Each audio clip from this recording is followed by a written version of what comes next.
Hello, Bachcho. Let's read this question. So this question says, in finding the electric field using Gauss's law, the formula mod of E is equal to K enclosed divided by epsilon naught mod of A is applicable. In this formula, epsilon is the permittivity of free space, A is the area of Gaussian surface, Q enclosed is the charge enclosed by the Gaussian surface. The equation can be used in which of the following situations? इस equation का बच्चों देखिए हम किस में use कर सकते हैं ये बताना है, ठीक है। तो देखिए बच्चों हम इसके पीछे की मैथमेटिक्स देखते हैं क्या बेसिकली, ठीक है। तो इस क्वेश्चन का की कॉन्सेप्ट है बच्चों, आप गॉस लॉ लिख लीजिए। क्या लिख लीजिए? गॉस लॉ, ठीक है। गॉस लॉ, ठीक है। गॉस लॉ देखिए बच्चों आती कहाँ से? इसका नाम गॉस लॉ पहले पढ़ा है क्यों, पहले ही देखते हैं। मैथमेटिक्स की एक थ्योरम है Gauss divergence theorem. Gauss divergence theorem का ही ये आपका क्या है, एनालॉजी है बेसिकली, ठीक है। ये बताती क्या है, देखिए ये आपको बताती है, गॉस लॉ ऑफ इलेक्ट्रोस्टैटिक बताती है ई डॉट डी एस किसके इक्वल होता है आपका, 1/एप्सिलॉन naught times the total charge enclosed by this Gaussian surface, ठीक है। गॉसियन सरफेस आप अपनी चॉइस के अकॉर्डिंग ले सकते हैं, कुछ भी ले सकते हैं। बॉडी की सिमेट्रिसिटी पर डिपेंड करता है। मान लीजिए आपके पास कोई वायर है जैसे, ठीक है। वायर क्या होती है, general in general cylindrical shape में होती है, तो हम सिलेंड्रिकल गॉसियन सरफेस ले लेंगे, ठीक है। या फिर कोई गॉसियन पिल बॉक्स होता है, वहां पर भी हम सिलेंड्रिकल ले लेते हैं, ठीक है। कोई स्पेरिकल बॉडी है, ठीक है, वहां पर हम स्पेरिकल पोलर कोऑर्डिनेट्स का यूज कर लेते हैं, ठीक है। और प्लेन है तो प्लेन पोलर कोऑर्डिनेट्स का यूज कर लेते हैं, ठीक है। तो गॉसियन अपनी चॉइस पर होता है, ठीक है। गॉसियन सरफेस कुछ भी ले सकते हैं। तो ये बेसिकली इसका मैथमेटिकल स्टेटमेंट है। ये क्या बताता है, देखिए flux of electric field is equal to Q enclosed divided by epsilon naught, ठीक है। ई डॉट डी एस, ठीक है। बच्चों देखिए मैंने इसको ई डॉट डी एस, ठीक है। देखिए ये हम इस टर्म को ओपन करेंगे, डॉट प्रोडक्ट है बेसिकली, ठीक है। ई डॉट डी एस, ये दोनों वेक्टर्स हैं, ठीक है। E D S cos theta ये लिख सकते हैं। मैं देखिए दो वेक्टर्स, ए वेक्टर डॉट बी वेक्टर है, अगर हम इसको ओपन करते हैं तो हम इसको क्या लिखते हैं, ए बी कॉस थीटा के इक्वल लिखते हैं, ठीक है। ठीक है। ए बी वेक्टर क्वांटिटी है, बी बी वेक्टर क्वांटिटी, यहाँ पर ये ए स्केलर है, ये बी बी स्केलर है।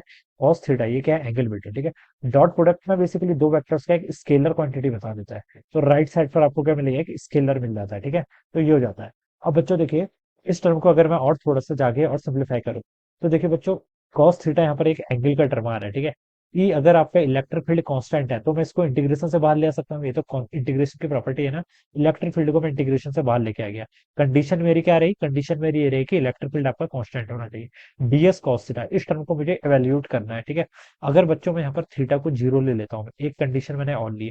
देखिए मैंने अभी तक दो कंडीशन ले ली। एक तो मैंने ये बोला कि इलेक्ट्रिक फील्ड आपका कांस्टेंट होना चाहिए, ठीक है। इलेक्ट्रिक फील्ड कांस्टेंट है तो मैं इसको इंटीग्रेशन से बाहर लेके आ गया। थीटा मैंने यहाँ पर जीरो एज्यूम कर लिया, तो इसको क्या लिखा जा सकता है, E dot D S cos theta cos zero यानी कि 1 के इक्वल, तो इतना हो जाएगा। अब डीएस का मैं पूरा इंटीग्रल कर दूं तो ये किसके इक्वल आ जाएगा, ए के इक्वल आ जाएगा। तो ई ई क्रॉस ई और ए के इक्वल हो गया, ठीक है। सिंपली ई और ई का मल्टीप्लाई है, ठीक है। क्रॉस प्रोडक्ट में समझना है इसको, वो वेक्टर बनाया भी नहीं है वैसे, समझना भी नहीं चाहिए आपको। तो ई ए के इक्वल में सिंपली इसको लिख सकता हूँ, ठीक है। तो अगर मैं इसको सिंपली ई ए लिख सकता हूँ तो ई ए किसके इक्वल हो गया आपका, Q enclosed divided by epsilon not के इक्वल। और यहाँ से बच्चों देखिए मैं इलेक्ट्रिक फील्ड को क्या लिख सकता हूँ, Q enclosed divided by A times epsilon not. और यही स्टेटमेंट आपको दे रखा है क्वेश्चन में, ठीक है। इसको मैं ऐसे भी लिख सकता हूँ, देखिए ई को ऐसे लिखा जा सकता है, इलेक्ट्रिक फील्ड का मॉड। ये क्या है, इधर इसको सिंपली ई लिख लो या फिर ऐसे लिख लो, दोनों का मतलब एक ही है, ठीक है, कुछ डिफरेंस नहीं होता। क्यू एनक्लोज ऐसे कैसे रहेगा, ए ए को मैं क्या लिख सकता हूँ, एरिया वेक्टर का मॉड कर लिया मैंने। ये आपका ए को मैंने ऐसे रख लिया और एप्सिलॉन नॉट आपका है।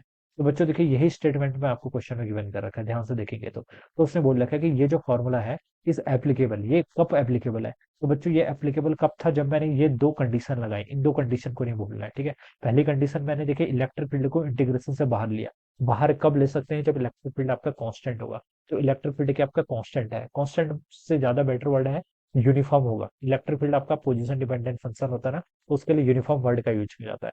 Constant word time dependent function किया जाता है बेसिकली, ठीक है। डीएस कॉस थीटा, ठीक है। अब इस एक्सप्रेशन में देखिए कॉस थीटा, थीटा को मैं यहाँ पर जीरो पुट करूंगा तभी कॉस जीरो की वैल्यू बनेगी, तभी ये आपका ई और ए के प्रोडक्ट के इक्वल होगा। तो ये दो कंडीशंस मैंने यहाँ पर रखी हुई है, ठीक है। एक तो आपका इलेक्ट्रिक फील्ड कांस्टेंट होना चाहिए, और थीटा जीरो। थीटा जीरो का मतलब क्या बच्चों, आप ये समझते हैं, जैसे मान लीजिए आपके पास कोई सरफेस है, आर्बिट्ररी कैसे भी शेप का हो सकता है, ठीक है। इसका देखिए डीएस ये आपका एरिया वेक्टर की डायरेक्शन ही है।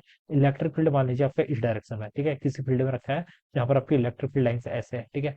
अब बच्चों देखिए जब ये इनके बीच का एंगल थीटा है, जब थीटा जीरो होगा इसका मतलब क्या है, इलेक्ट्रिक फील्ड और डीएस वेक्टर दोनों एक ही डायरेक्शन के अलावा होंगे।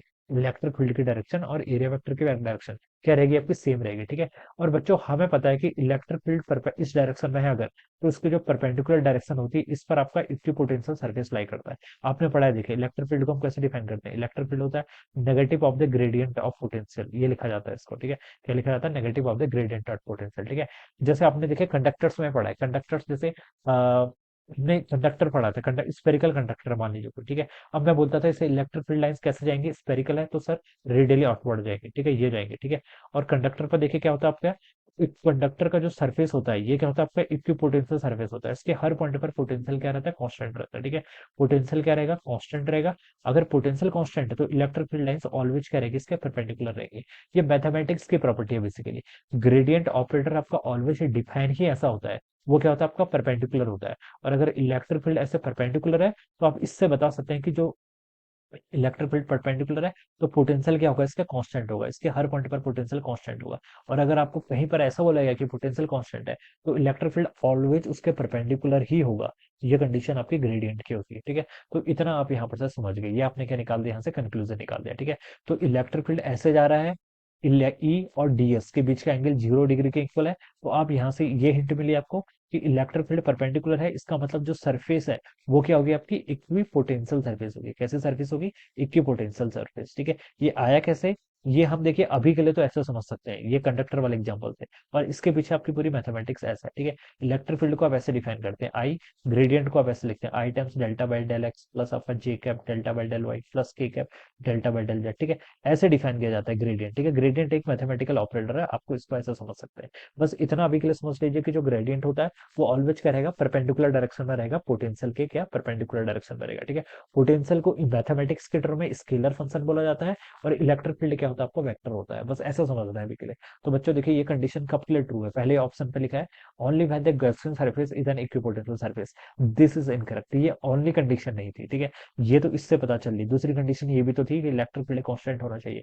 टू पे लिखा है only when electric field is constant, ठीक है, तो ये भी नहीं थी, ओनली लिखा है ना, ओनली से ही भी रॉन्ग हो जाएगा। थर्ड पे लिखा है only when Gaussian surface is an equipotential surface and E is constant on the surface, तो ये वाला बिल्कुल करेक्ट है, ये दोनों कंडीशन को इंक्लूड कर रहा है।